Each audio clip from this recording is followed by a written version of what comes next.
namhlanje ngifika ukuthi angikhulume nabantu ngale ndaba ethinta isidalwa somuntu. Lalela,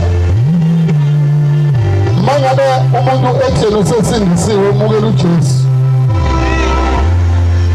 ethi usesindisiwe umukela bani? Ethi mase umukela uJesu ebeseyajika ebesethuka abantu bakuba bangasekho ebabiza ngamadimoni.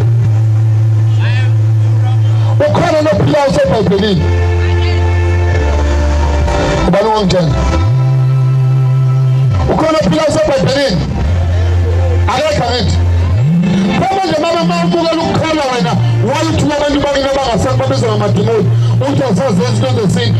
Mangabe ingane igula iphethwe isisi nomkhuhlane, ukhiwe ibozane, ikhatha, akusho into esisakhona. Siphilisa inyama njalo zayo. Futhi umoya ungoliswa ibozane.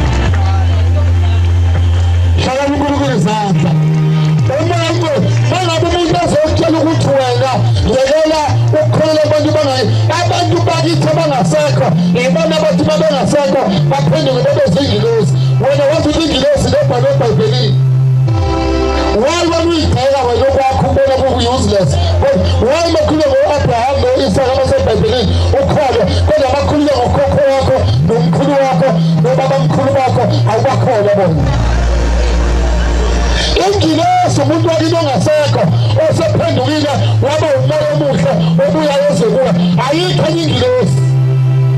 Ingilosi abantu bakini abangasekho kukuthi makuveza ngokuthi abantu bakini abangasekho kuveza ngathi kusawunda kabi ngoba kwapendwa ibhodi lokuthi abantu abamnyama babulala abantu ngemkhonto ependa babelungu basibulala. Size nesize uNkulunkulu mayisidala uzilethele umprofethi waso sikhuleke egameni laso angalo umprofethi.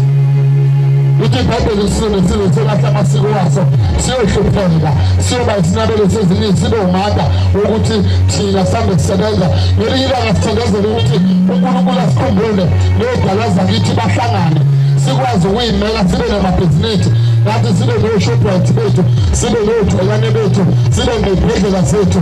Lalela, njengoba umuntu oyinsundu ngokobala mawusukuyibheka mawubonile indlovu ukuthi yazentelezolova ngathi umlungu yayinto lezondlovu ngathi umuntu omnyama ngoba izinto selifikile funa sigibela ama-Range Rover sihlale emhlanga sibe nayo yonke into esiyicabangayo mawusukuyibukela phansi. Mawuthandaza ukuthandaza nokuphahla yinto yodwa. Mawuthandaza thandaza uNkulunkulu uphinde uphale ukhulume nezidalo zakini ucela into oyifunayo nshani zami. uGenesis 15 verse 15 ufunde efonini yakho. Uthi kepha wena uyawubuya kokhokho bakho ngokuthula umuntu osuke eseshonile emhlabeni. Kusho iBhayibheli lithi kepha wena uyawubuya kokhokho bakho ngokuthula uyongcwatshwa usugulile impela shani zami. Usugulile bani? Akusho ukuthi Abraham no-Isaka babagcwele eBhayibhelini. Hayi ukuthi ngiyaphisana eBhayibheli. Kodwa ngiphisana ukuthi thukana abantu bakini abangasekho. Umzali wakho mayeke kusola lithi iBhayibheli kuyisiqalekiso lokho. So engqondweni zethu akuba khona ukuthi abantu bakithi abangasekho babazi. That's why umuntu wababa yakho umhlonipho ngoba engasekho. Umama wakho umhlonipho ngoba engasekho.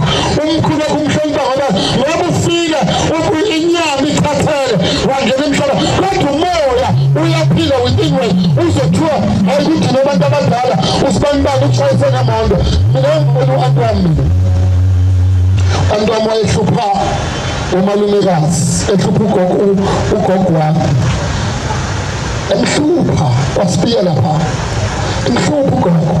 Yes. Emhlupha ugogo ekhaya ugogo. U-antu wami eganile lapha ayegane khona kwasibiya. Kodwa ngelinye ilanga washona umkhwenyana wakhe. Mayeshona umkhwenyana wakhe wasala. Kodwa ugogo naye wasala. Wathi ugogo ngelinye ilanga andile. Tshela u-antu wakho ukuthi ngelinye ilanga njengoba ngihlukumeza uyawudla emhlabeni. Uyaba nenkinga yokungena emndenini ukuthi uyamhlukumeza ngoba yena wazi ukugana ekhaya. Emncisha mhlukumeza. Lalela. Wafa washayisa imoto yobala umgwaqo omncane wakhanya imoto nje yafika yamshaya ngaphandle komgwaqo yamshaya washona. Ithe ingane zakhe mase ziyobheka izinto zathola ukuthi ukalekisiwe emndenini nasezulu ukalekisiwe ngoba behlupha umamezala shane zakhe. Until we look for moments in our work. Until we look for moments in our work.